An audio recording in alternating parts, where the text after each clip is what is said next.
My name is Kelsey. I use she, her, hers pronouns. I'm the director for CARE, and we are really glad to have you here for this really important presentation. It's put on by our student leaders. Before we get started, I want to let you know that our office is a completely confidential resource. We're going to talk about some really heavy topics today, including sexual assault, dating and domestic violence, and stalking. And these can be really triggering topics for a lot of folks who maybe have experienced violence in their past. And so I'm a confidential resource, and my colleague Allison is at a table up top. Can everybody turn around and wave and say hi, Allison? Hi, Allison. Is your mic on? So Allison is also a confidential wow. resource. It is. If you are feeling triggered or activated or stressed during today's presentations, please take care of yourselves. You're welcome to talk to Allison if you'd like, or do what you need to do to take care of yourself. Our confidentiality includes for those of you who are starting college under the age of 18, so we can also support minor students. We will go ahead and get started. Can we get a warm round of applause to welcome our student interns who are putting on this presentation for you today? Hello. Is my mic working? No? There you go. Yeah? Okay, cool. Hi, everybody. My name is Lourdes Dizon. I'm the Community Support Lead Intern at CARE. CARE stands for Campus Advocacy, Resources, and Education. And we seek to prevent sexual violence, dating violence, and stalking, and we also support survivors of these forms of violence. At CARE, we offer a free and confidential space for survivors to discuss their rights and options, get emotional support, and make a plan around safety. At CARE, we believe survivors no matter when the violence occurred, and we also help friends and loved ones of survivors. Hi, everybody. Can you hear me? Okay.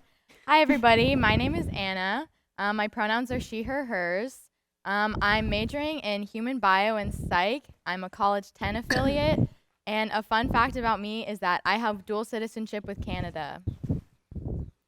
Hi, everyone. My name is Gianna. I use she, her, hers pronouns. I'm a Cowell College affiliate and a double major in literature and politics. And a fun fact about me is that I was a competitive cross-country runner for many years. Hi everyone, my name is Robert. I use he, him, his pronouns. I'm a third-year music major affiliated with Merrill. Fun fact, I know how to tap dance. World? Hi everyone, my name is Isis. I go by she, her, hers. I'm a College 10 affiliate, also a transfer student. And a fun fact, I'm majoring in psych with a minor in theater. And a fun fact about me is I love to read crime, romance, and erotic novels. Hi, my name is Allison. I use she, her, her pronouns, and I am a Porter affiliate. Yeah, I was really excited for this one. I've been waiting all week to perform for you guys, so I'm excited. My major is film and digital media. Yeah, again! And a fun fact about me is that I was in a steel drums band. Yeah, thank you, okay. You got so much appreciation. I'm so happy for you. Hi, everyone. My name is Lourdes Dizon. My pronouns are she, her, hers. College 9 affiliate, politics major, legal studies minor. And a fun fact about me is that I train in Brazilian Jiu-Jitsu martial arts. Yeah. So as Kelsey said, the topics that we're discussing today can be a little bit difficult. And the reason that we may make some parts of this presentation silly or over the top is to make it easier to digest. But we do want to be clear that these are really real things that affect many different people. So this presentation should be kind of silly, and it's okay to laugh. We think we're funny, but it's also okay to take this seriously and be upset. One thing we do here at UC Santa Cruz is we snap if we agree with something or relate to it. So that's something that you all can do throughout our presentation. In this space, we are among survivors of sexual violence. In this space, we are among survivors of dating abuse. In this space, we are among survivors of stalking. In this space, we are among family members or friends who have been affected by dating abuse, sexual violence, or stalking. In this space, we may be gay, straight, lesbian, bisexual, pansexual, transgender, gender nonconforming, queer, questioning, asexual, or none of the above. In this space, we come from a diversity of experiences due to our race, culture, nationality, immigration status, economic status, and more. In this space, we have different levels of understanding of sexual violence, dating abuse, and stalking. In this space, we invite you to be brave and open your mind. You never know when this information could become essential. In this space, we will all learn something new about ourselves by listening to one another. In this space, we may need a break from this information, and we are allowed to give ourselves permission to take a step out, take a step back, and seek support if needed. Our goal today isn't to scare or upset you, just to provide you the tools and knowledge for you to be able to make change. Here are some ground rules we've set today to make this environment a safe space. Show each other respect. Remember, everyone is coming from different perspectives, and all of their thoughts, ideas, and experiences are valid. If anything makes you feel particularly uncomfortable, please feel free to take care of yourself. If you need to talk to Care Advocacy Advocate Kelsey or Allison after the presentation, or even us, we are here to help you. It is crucial that there are no side conversations and no phone usage during this presentation, as it can be very distracting to those of us who are speaking. We ask that you share what you learn here with friends, family, partners, and that you share your knowledge about care services with anyone who might need them. Last but not least, it is important to always question yours and other people's assumptions. Now, to make sure that we are all on the same page, we will begin by defining some terms that we will be using throughout the presentation. Transgender people are folks who use a different gender identity or gender expression than the sex they were assigned at birth. Cis people are people who do use the gender norms and gender expressions of the sex they were assigned at birth. Dating violence or abuse occurs when one romantic partner uses tactics of manipulation to exert power or control over their partner. This abuse can be emotional, verbal, financial, sexual, or physical. This manipulation and abuse can be really subtle and tends to get worse over time. Abusive relationships can include solely emotional or verbal abuse without the other forms of violence, so it can be really difficult to tell if we or our friends are in an abusive relationship. We can always go to Care for support. People can be emotionally abusive by putting us down or making us feel stupid, ugly, or unlovable. They can use different tactics of manipulation to hurt our self-esteem and make us feel dependent on them. Romantic partners can be abusive by isolating us from our friends and family, from work, school, parties, and even using social media. Often, abusive romantic partners can try and forbid us from hanging out with a certain gender by using jealousy as an excuse. Abusive partners can also threaten us. It sounds harsh, but it's actually a pretty common threat for someone to say, if you break up with me, I'm going to kill myself. Are you serious? I had no idea. It's true. Abusive partners can threaten to hurt us, our friends, or our family. They can also threaten to out us to others as undocumented, queer, or trans against our wishes. It's some seriously messed up stuff. Yeah, and what makes it even more confusing is that in abusive relationships, there are often periods of time where the abusive partner is really kind and promises to change. But unfortunately, their cruelty comes back, and it is incredibly rare for an abusive partner to change for good. People often ask, why don't they just leave? It's important to have compassion for the serious manipulation and hurt that happens in abusive relationships, and know that the survivor goes back to their abuser for many different reasons. Love. Threats of violence. Fear. Hope that their partner will change. Financial need. If I'm living with someone who's abusive and I can't afford to move out, then what? Getting support from Care is essential because the survivor is in the most danger right after they leave their abusive partner. Instead of asking, why don't they just leave, we need to instead ask, why do people abuse others? This puts the focus on the person doing the harm as opposed to the person experiencing the harm. No one ever deserves to be treated like this, period. Let's talk about stalking now. Stalking is when one person does not respect another person's consent or boundaries. This could be monitoring them, following them, or repeatedly contacting and texting the person after they do not respond or want to talk. Abusive romantic partners and ex-partners can often engage in stalking. However, acquaintances and near strangers can stalk as well. Ghosting someone is very clear. When someone stops responding to our messages, it is our job to respect their boundary and their boundaries and their decision to stop all communication with us. Sometimes when people stalk us, they may make up rumors about us, damage our things, or make threats of violence. If you or someone you know has gone through this or is experiencing it right now, please let them know that CARE is down in Oaks and we are ready to offer someone support on planning for safety and next steps. We need to talk about sexual violence too.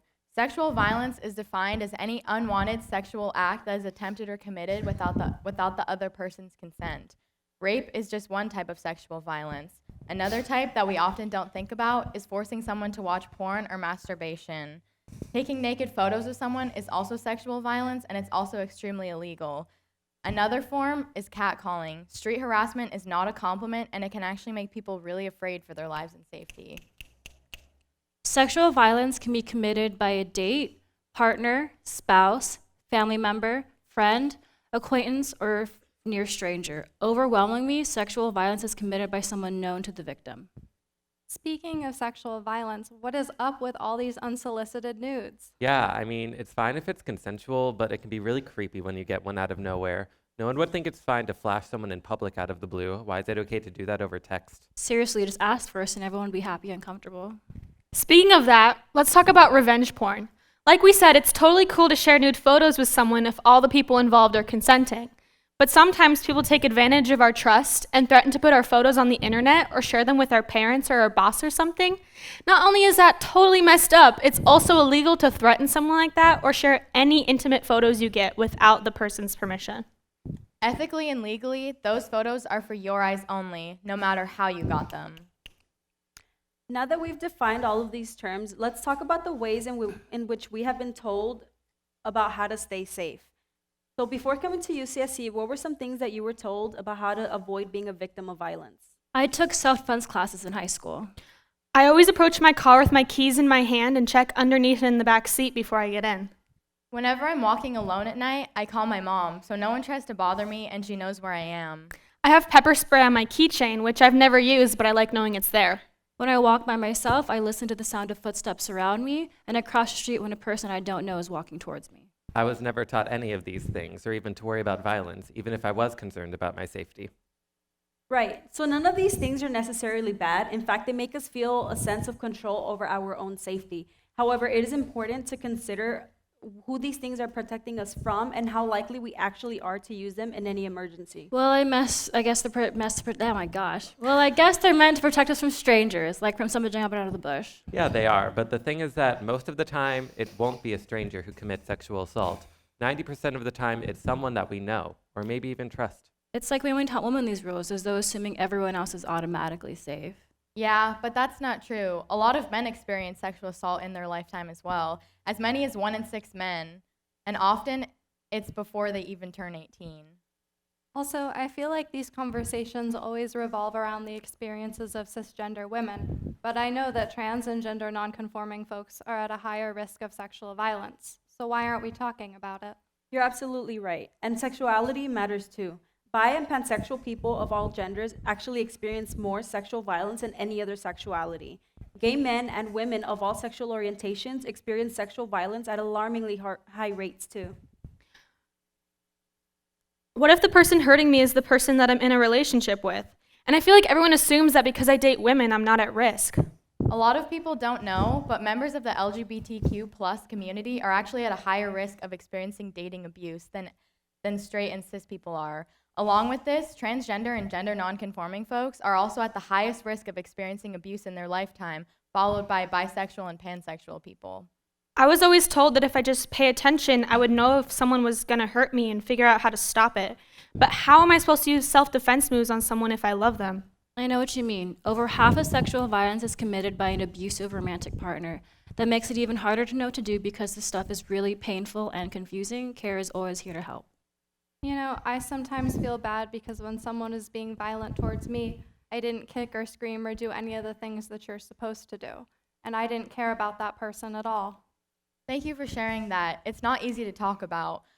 When most people think of responses to danger, they only think of fight or flight. What we actually now know is that there are 4 responses to danger: fight, flight, freeze, and appease. More often than not, when our bodies are experiencing sexual violence, they'll shut down and freeze in order to appease the person who's hurting us, to avoid more danger. It's not our fault if we didn't kick or scream or fight back. For years, we've told women of all the things that they should do in order to protect themselves. While some of these things are good safety tips, such as being aware of your surroundings and drinking alcohol in moderation, it's also important to think about the underlying message that we are sending about sexual violence and how to prevent it. By teaching these strategies almost exclusively to women, we're ignoring other identities that are also at risk. Those who are disproportionately more likely to experience assault in their lifetime also have the greatest barriers to receiving support. We also never talk about how a person's race affects the likelihood that they will experience violence. Women of color are significantly more likely to experience intimate partner violence and less likely to be supported by legal institutions than white women are. Native Americans are over twice as likely to experience partner violence, and overwhelmingly it's at the hands of white men. A recent study showed that 15% of Black trans youth, 18% of multiracial trans youth, and 24% of Native American trans youth experience sexual assault before they leave high school. We need to do better. We need to invest in change. We need to listen to the struggles of folks who are experiencing the most violence and follow their lead on how to combat all forms of violence and hatred in our world. We need to center the experiences of women and trans people of color in the movement against sexual and dating violence because they deserve the safety to heal and feel heard. 32% of Black transgender folks report experiencing sexual assault while in police custody or jail. Over half of Black, Middle Eastern, multiracial, and Indigenous trans people will experience sexual violence during their lives.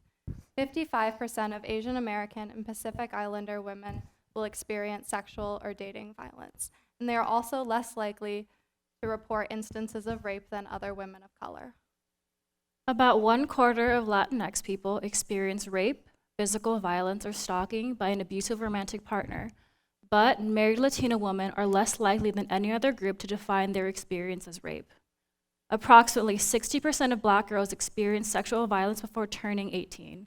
This constitutes a state of emergency, and we have to talk about this. We have to understand how racism, colonialism, transphobia, and other forms of violence reinforce and connect to sexual violence in order to learn how to stop it. We can no longer ignore injustice and suffering, and it is on us to act now. Other parts of our identity matter too. Students with disabilities are twice as likely to experience sexual assault in college and are often excluded from activism in college meant to end sexual assault, which is especially disturbing because we need to put the people who know the most about this issue at the forefront of changing it. When we don't talk about these things, we're letting each other down. Finally, by focusing exclusively on cisgender women, we are telling men that this is not their problem.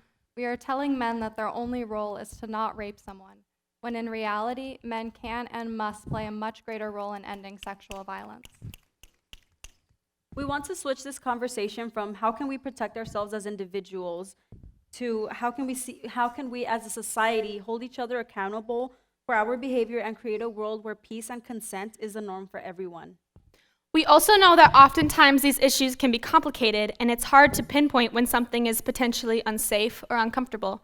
So, we're going to look at a few example situations of when behavior may or may not be crossing a line. So I've been texting that cute guy from my bio class. Oh my gosh, you've had your eye on him all quarter. Yeah, and he seems super interested in me. We've been texting a lot. How much is a lot? Oh, all the time. First thing in the morning, after coffee, we text during class, at the gym, while we're studying. Basically not when we're sleeping or showering. He's also been sliding into my DMs on Twitter and Insta, and we've been exchanging Snapchat stories. Oh, he also found my Tumblr from when I was 15 and has been leaving me anonymous messages about how cool I am. That's so romantic. I wish someone was that interested in me. The dating scene here was dead all summer. Straight Tinder is a nightmare. Really? Because that sounds super creepy to me. Why doesn't he want to give you any space? How do you get anything done? I don't. But I mean, I text with lots of people all the time, and I was really happy that he seemed so into me. But I guess you're right. I should make sure that it's no big deal if I don't respond. Yeah, if he's not giving you any space, then it does kind of seem low-key creepy. It does sound like you guys are enjoying yourselves for now. Make sure to let us know if it starts to feel like too much. Of course, you know you always get the play-by-play. And you better tell him that when the new season of Grey's Anatomy comes out, he's not interfering with that. We're watching it together. I really miss Brian. I keep sitting on the dining hall with this hottie, and I think things are getting serious between them. I see them everywhere together. The dorm, the dining hall, the gym. I even saw them studying at the library for 3 hours yesterday. Wait, how do you know they stayed for 3 hours? Well, I was there when they came in, and I didn't want to leave until they left. I just miss him so much. I know this breakup was hard for you, but he seems to be moving on. Don't you think you should do the same thing? I just Sound can't kind of believe. obsessed. No, I can't believe he moved on so fast. I was for sure he would take me back. Maybe I should write him a letter. Oh, wait for him after class. I'll send him edible arrangements, a carrier pigeon. I'll get his name tattooed in a heart. Dude, it sounds like you're crossing a line. It sucks things didn't work out, but you both deserve some space, yeah? I just don't want to let him go. I know, it'll be hard. I'm dealing with that too. I had to break up with someone before coming back to school. It was rough, but it's let me focus on myself, which has actually been really new and cool. Wow, that's some major tea. Let's talk about it over dinner. Yes, I need to eat a lot of pasta. Yeah, me too. Aw, babe, I love you more. No, I love you more. I have to go. I'll call you later. No, you hang up first. Okay, on the count of 3. 1, 2, 3. You didn't hang up. I really have to go. I have a pledge event. I'll call you right after. Every time we're about to hang up, he tells me how much he loves me and how he never wants to be apart. It's so adorable. That's so sweet. It sounds like a movie. That sounds like a lot of pressure. What happens if you two break up? We're not breaking up. No, he just really loves me. I love how attentive he is. He takes charge, and I never have to plan my weekends or anything. I love that for you. That sounds kind of intense. That much control seems kind of out of hand. I mean, shouldn't you get a say in what you both do? I don't know. I guess I just usually let him make all the choices. But if you didn't want to do something, he'd still support that, right? I don't know. I've never thought of it like that. Well, if you ever need to talk, I'm here for you. I want to support you no matter what you decide to do. Me too. I used to like how attentive he is, but I hear what you're saying. I'm going to think about it. Sounds good. What kind of bigs would we be if we weren't looking out for our little? In each of these situations, there were those who thought that what was going on was okay and those who thought that the behavior crossed the line. It is important that during these kinds of situations, we pay attention when someone seems uncomfortable and respect and support each other's limits and boundaries. If a friend is in a situation that you think is potentially unsafe, try to communicate your concern in a way that does not make them feel judged, like telling them that you'll be there for them if they need to vent or referring them to resources like CARE on campus. We support people's decisions to have any type of relationship they want and any type of sexual encounter they want, as long as consent is involved. So here's how we define consent. Consent is based on choice. Consent is active, not passive. Consent is a clear, enthusiastic yes, not the lack of a no.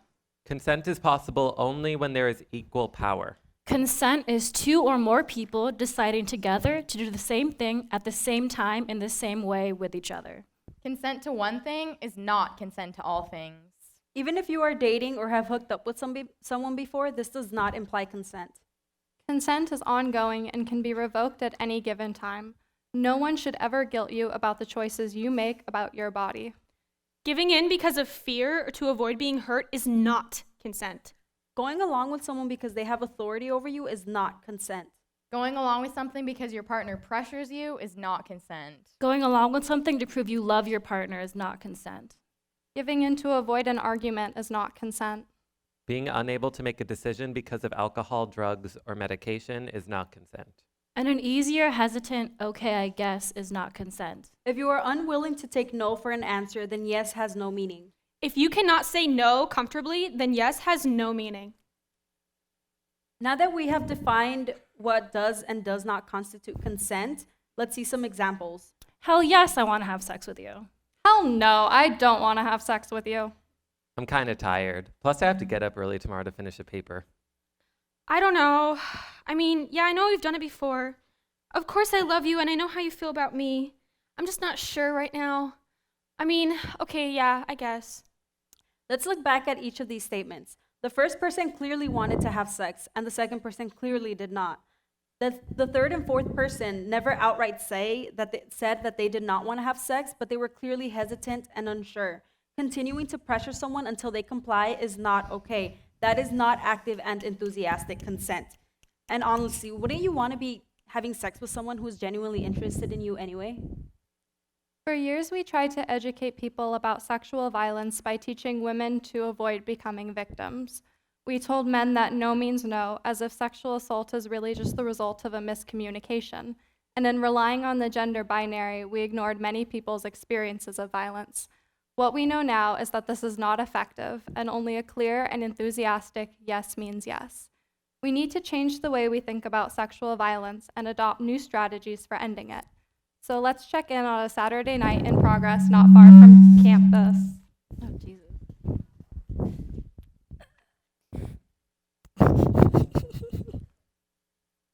How does it feel? Can I keep going? That feels so good. Wait, hold on. I need to stop for a second. What do you mean you want to stop? I was so close. Yeah, I know. I just need to take a break. My head is spinning. I know, I'm pretty hot, right? Yeah, sure. I think I might have overdone it with a hypnotic earlier. I think maybe I need some water, some fresh air. Do you want to go for a walk? Not really. Why can't you just keep going? It's not like we haven't done this before. And you were drinking hypnotic? What's up with that? I've been listening to a lot of throwback Missy Elliott lately. Listen, I'm not feeling well, and you putting pressure on me isn't helping at all. I need to go, and we can talk about this later. Consent is continual and can be withdrawn at any time. Being in a relationship with someone or having a prior history with them is not automatic consent. Also, people who are incapacitated cannot consent legally or practically. If there is any doubt or ambiguity, stop. It's not worth the risk of hurting someone. Communicate and respect each other's limits. I'm so happy my friends convinced me to come tonight. Me too. I didn't think I could find someone who likes Stranger Things as much as me.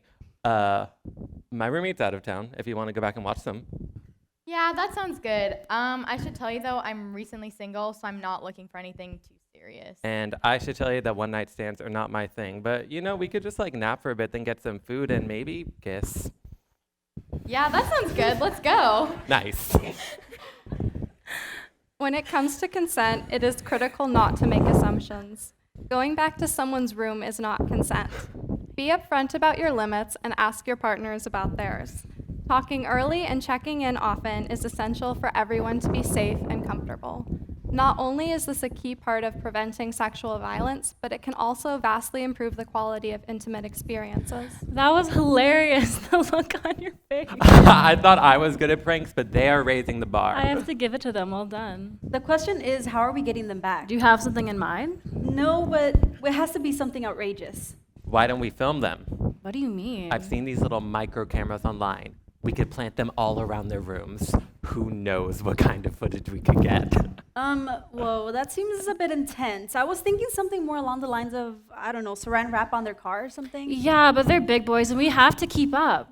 Not if we're going in that direction. I mean, that's a violation of their privacy, and we could get into a lot of trouble for filming them without their consent. You're making it sound like we're raping them or something. It would just be a joke.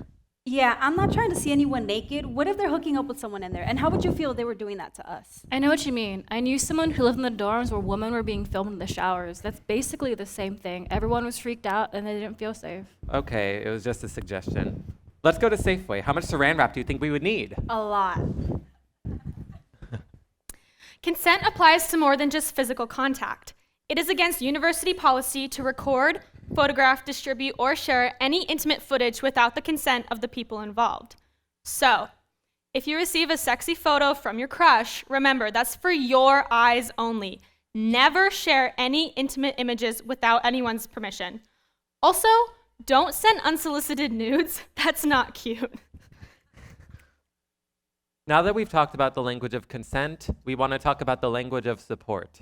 Victim-blaming language places the responsibility on the person who is assaulted or abused, instead of on the person who assaulted or abused them. Whereas supportive language prioritizes health and well-being instead of looking to assign blame at all. Let's look at some examples of how this might play out. In this example, someone is confiding to their friends about a distressing situation. Hey, are you okay? You were on your phone during dinner and barely said anything the whole time. That's true, and I feel like we've barely seen you since you started going out with Lee. Sorry, Lee and I got into a huge fight before I left. They didn't want me going out tonight, but we hung out this entire weekend and almost every other night this quarter. They were so upset, yelling all kinds of things. I almost had to bail on our plans. What were they yelling? A lot of cussing, accusing me of things. They threw my phone at me, and that was pretty scary. I thought Lee wouldn't let me leave. Damn. Sounds like someone has a temper and that you need to be more careful about what you say. But couples fight, and I'm sure you'll get over it. I just feel really guilty. They've been under a lot of pressure this quarter. Maybe I should be a little more understanding. That's really not an excuse. This sounds like more than a normal argument. I mean, yelling at you, stopping you from seeing your friends. Does Lee always act this way when they're upset? Not all the time. Sometimes they call me stupid and selfish, and they don't know why they're still with me. But that only lasts a few days. They come by with flowers, we talk, and then we're good again. Until the next fight? I keep hoping each fight will be our last fight, and it's not getting any better if I'm being honest about it. Like a few weeks ago, we were driving in Lee's truck down the highway, and they were driving so crazy, I thought we were gonna crash, and we crawled over because I cried so much. But regardless of everything, Lee has never hit me. You don't deserve to be treated like this. I know you care about Lee, but this is too much. Do you want to stay at my place for the night? Yeah, I just need to clear my head. I think that we should tell a staff member. Whoa, wait. We should really let her decide who she wants to tell. And also, most UC employees are mandated reporters, which means that they need to share information about sexual assault, dating violence, or stalking with Title IX, which can be really helpful for some people, but you should always let them decide when and who they tell. Yeah, I think that might be worth it. I need to talk some about this relationship. It's getting way too overwhelming. I also think that there's an office in Oaks called CARE that you can go to, and we can make an appointment online. Yeah, I think that might be worth it. I have a bunch of classes in Oaks, and I could come with you to your appointment, or we could get coffee at the cafe when you're done. Wow, that's the nicest thing you've said to me so far in this conversation. I would love that. Let's go. A national poll from 2011 showed that 43% of college women experience abuse in their relationships, including physical, sexual, verbal, and tech abuse. That same poll suggests that 58% of college students would not know how to respond if their friend confided in them about being a victim of violence. If a friend were to come to you about their situation, would you know how to respond or where to go? The CARE office not only supports people who directly experience violence, but is also a resource to their friends and family members. No matter the details of the situation, it is important that when someone confides in us, we always use supportive language and always avoid victim blaming. Let's look at another example. Hey, something happened last night, and I really need to talk to you both. I was at this party, and I ran into that guy from my class, and he offered to walk me home. I thought he was just being nice, but things got out of hand, and I told him to stop, but he didn't. Are you sure? What were you wearing? Was it slutty? Are you a virgin? Where did you go? Were you guys alone? Was it dark? Was anyone else there? How much did you drink? Did you run? Did you try to run away? Did you scream? Did you fight back? Stop! It doesn't matter what I was wearing, who I was with, if I was drinking, where I was walking, what I've done in the past. I know my friends were just asking me those questions because they were curious, but there's more. They wanted to feel safer. They wanted to believe that if they don't look like I look, go where I go, act like I act, they would be safe. But all those questions assume that it's my fault, what happened to me. It's not my fault. The person who did this to me is responsible for their decisions. We know that people ask questions for two main reasons. The first one is our own curiosity. It's human nature to want to know the details. That's why there'll be 10 miles of traffic for a really small accident on the road. Everyone slows down to see what happened. The second is that if we ask them who they were with, where they were, what they were wearing, how much they drank, if we avoid that behavior, then we'll be safe, which isn't true. A lot of times assault happens in places they felt safe and who they felt safe with. And what someone is wearing never matters. When I went to my friends for help, I didn't want them to be judgmental. I wanted them to be supportive. It was not easy to share something so personal and so difficult, and I really needed them to be there for me. This is how I wish they responded. Hey, something happened last night, and I really need to talk to you guys. I was at this party and I ran into that guy from my class. He offered to walk me home. I thought he was just being nice, but things got out of hand. I told him to stop. He didn't. Oh my gosh. I'm so sorry. He's totally in the wrong. I'm really glad that you felt comfortable talking to us about it. Do you feel safe here? Yeah, I just feel a little overwhelmed right now, but I'm glad you're both here. Do you know what you want to do? I'm not sure. You want to talk about it? I feel a little overwhelmed by it all right now, but I just want to let you both know what happened. The whole thing feels really surreal. How can we help you? I'm sorry, I don't know the right thing to say. It's okay. I don't even know what my options are. Well, if you're up for it, there's this office in Oaks called CARE, and they provide confidential, non-judgmental support, and they kind of give you an idea of what your options are if you want to do something about it. And they're really nice. I went through their training last year. Thank you both a lot. I was really scared to tell you, but I'm glad that I did. It is our responsibility as members of this community to make sure that we listen to, support, and believe people who confide in us. It is never our role to be judgmental or dismissive. It is up to us to create an atmosphere where people feel comfortable enough to come forward about their experiences and make sure that they will be listened to and respected. This is essential in order to make UCSC a safe place for everyone. And it is only when we have these conversations that we begin to see the scope of the problem and address it properly. Research has shown that bystander intervention is effective in preventing violence. Bystander intervention means noticing when someone is in trouble or when a situation is potentially unsafe and intervening in some way. This sounds simple enough, but in the moment, people can become unsure how or when to intervene. So we're going to talk about the most common reasons why people don't intervene. We know that if we're the only ones witnessing a situation, we're more likely to react.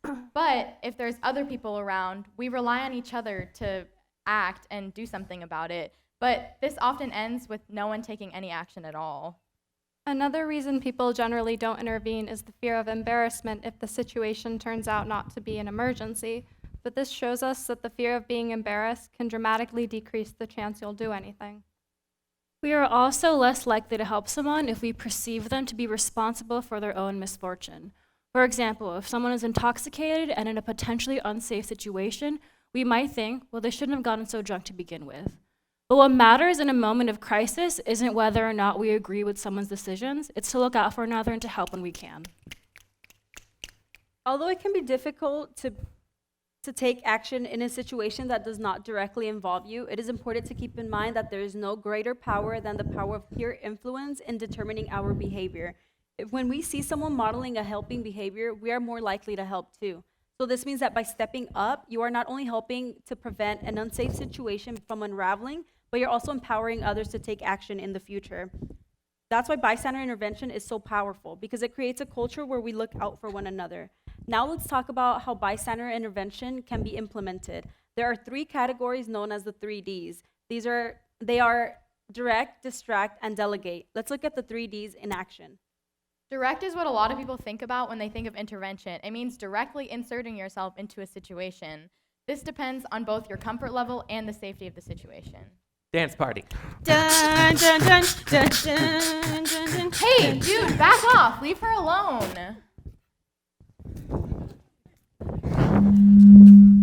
Distract is for those moments where you want to check in or prevent a situation, but don't want to directly confront what is going on. This can be done in lots of different ways. For example, if you're at a party and you see someone who's intoxicated about to leave with someone they don't know, you can go up to them and start a conversation to stall them from leaving. Distract usually isn't a permanent solution, but it can temporarily diffuse the situation and give everyone involved a chance to think.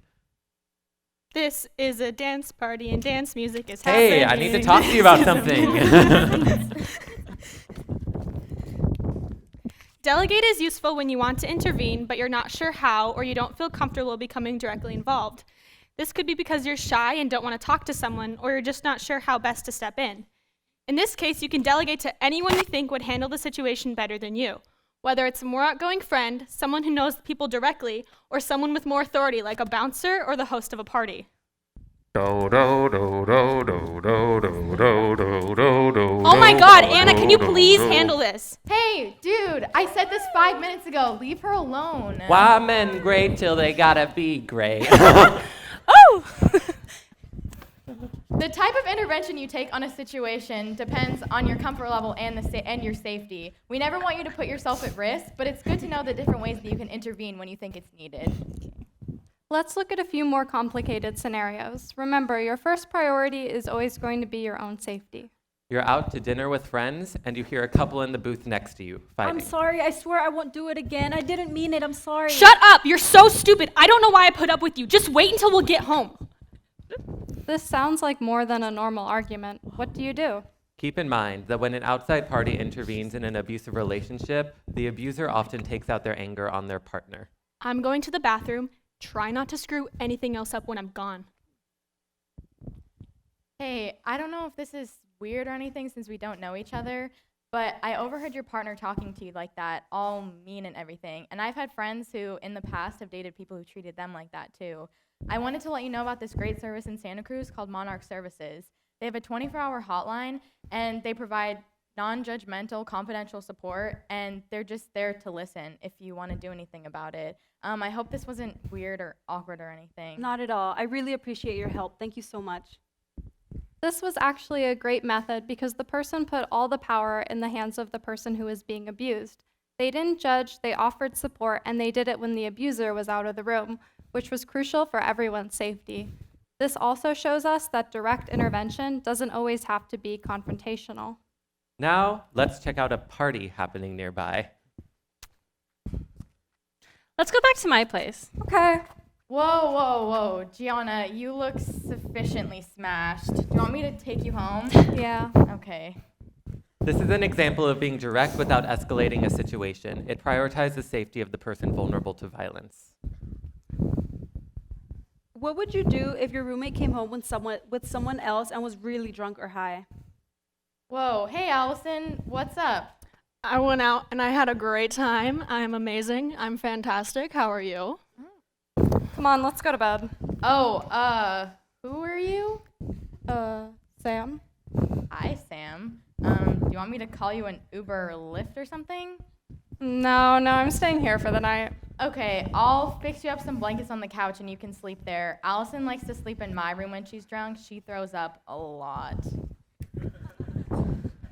In this example, the roommate noticed that something was wrong and found a simple way to be direct through the sleeping arrangements.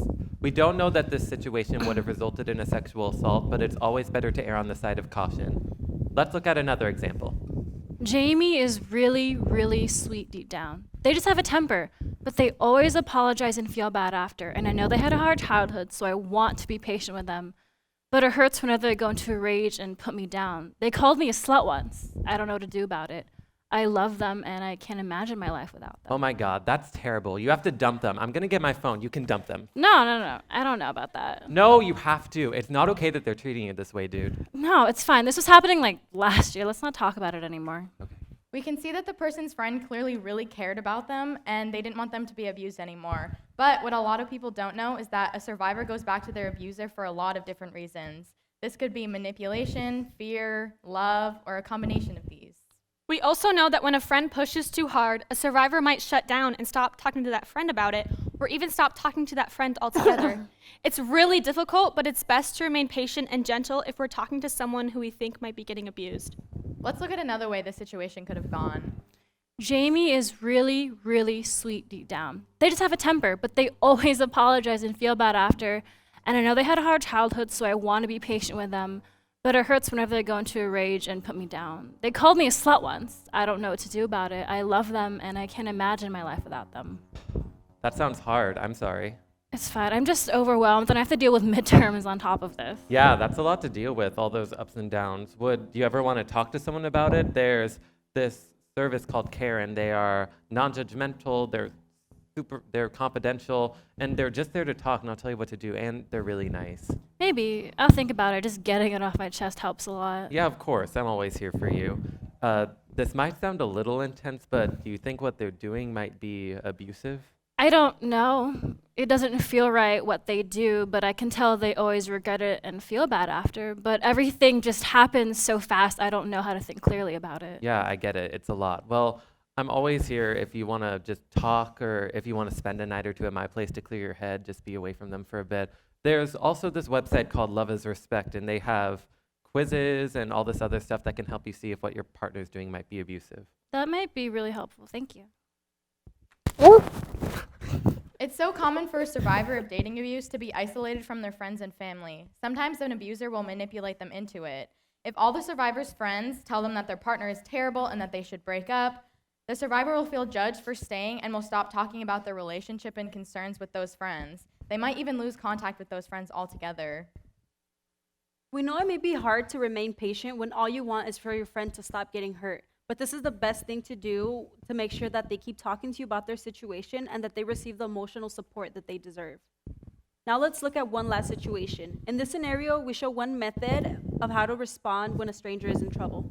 You're at a party and you see two people hooking up in the corner of the main room.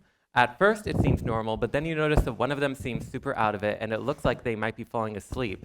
You know that some people were smoking earlier. And you're concerned that they may be too high to consent. You have a bad feeling and you're good about this, but you're also pretty shy and don't feel comfortable going up to them directly. What do you do? Hey, Anna, do you know who they came to the party with? I think her right there. Thanks, Anna. Oh my Jesus, that's a big fat blunt. Would you mind helping me talk to their friends about it? I'm just concerned that they're a little high, like they're practically falling asleep, but I don't really know how to approach it. Yeah, for sure. Hey, this is a little weird since we don't know each other, but we see your friend over there is pretty stoned. We were wondering if they actually wanted to be hooking up with that person and if they even had consent to do so. Can you check on that? Yeah, thank you so much for letting me know. I'll go ahead and check on them right now. Thanks. This is an example of delegation. Someone noticed something was wrong and asked someone to help. Together, these two were able to identify the vulnerable person's friend and delegate the direct bystander intervention to that person's friend. Bystander intervention is the willingness to step in and help someone in need. A lot of times we think that if we're not the only one witnessing a situation, then someone else will step in. But it's because of this type of thinking that people who really need help often don't get it. We cannot ignore these acts of violence that occur all around us. Instead of violence and inaction, we need to replace these with moments of support and safety. Otherwise, we will continue to have our friends, family, partners, and coworkers experience violence. This is not okay, and this must not be okay with any of us. As you have just seen, the reactions to uncomfortable situations were simple and swift, but they had a really important impact. They stopped a potential act of violence from occurring. We're not asking that any of you do this all the time. We know that it's too much to ask one person to be constantly on alert. We're simply asking that each of you commit to intervening one time ever when you wouldn't have before. One time you see someone who's possibly at risk or in a vulnerable state, or one time you just stop and check in on someone. You may think that one time isn't a lot, and it's not. It's not a lot for you to do, but that one time can make a huge difference. There are hundreds of you in this room right now. Those are hundreds of acts of violence that could be stopped. This could have a huge impact on the culture and safety of our campus. We are giving this presentation to every new incoming student. That's around 5,000 acts of violence that could be stopped. Let's make a difference and make UC Santa Cruz a safer community. We'd like to ask for your continued attention so that we can give you some information about resources both on and off campus. So CARE is the program that we all represent. Again, CARE stands for Campus Advocacy, Resources, and Education, and our mission is to prevent violence and support survivors of sexual and dating violence. CARE has confidential professional advocates on campus that provide free, non-judgmental support and let people know about their rights and options. We're located in the Oaks Administration Building, number 221, and it's easy to find us online by searching for UCSC CARE. We have a Facebook, Instagram, and Twitter, and you can ask us questions anonymously on our Tumblr. We also offer an ambassador training for anyone who wants to learn more about these issues and become a volunteer for CARE. Our next training is November 2nd through 9th, or 2nd and 9th. It's not a whole week long. Please email care@ucsc.edu to sign up. We really want to address that, and we really want to emphasize that in order for us to adequately discuss and address the issues of intimate partner violence on our campus, we need to make sure that everyone's voices are welcomed and included. If there is anything you wish we talked about or would like to see programming around, or if you have any questions, we encourage you to approach us after the presentation. Stop by the table at the back for more information about our services, support groups, and upcoming events, one of which is the Ice Cream Social on Wednesday, October 9th from 1 to 3 p.m. There will be free ice cream at our office. Right after us, you're going to hear from our Title IX office, and those investigators are available if you ever want to report an instance of sexual harassment or interpersonal violence. Along with this, CAPS is our counseling and psychological services, which offers a variety of counseling services for personal, academic, social, or family concerns.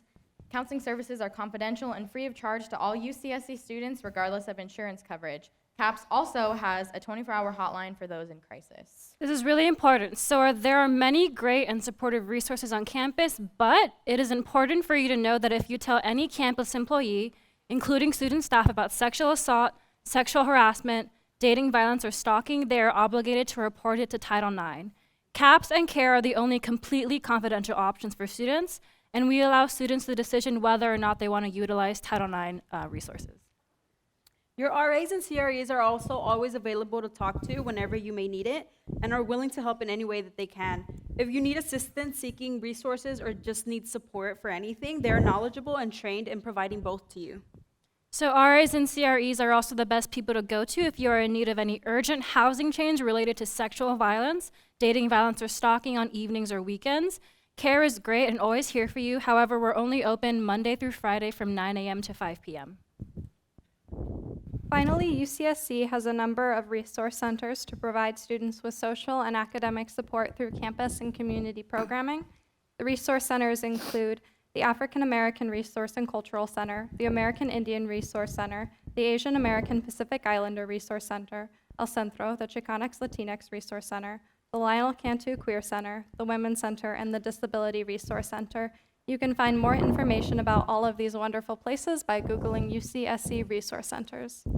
We also want to let you know about some great off-campus resources because, like we said, CARE is great for support, but we are not open on weekends or evenings. The Rape Crisis Center in Santa Cruz is called Monarch Services, and they are able to help anyone impacted by sexual assault or dating violence. Another local resource for dating violence is Walnut Avenue Family and Women's Center. Both of these places offer 24/7 bilingual hotlines, free service, and both serve anyone regardless of gender. One more great on-campus resource is SHOP, and I believe Kelsey will be telling you a bit about them. So thank you, Porter and Transfers. Welcome to UCSC. Let's give a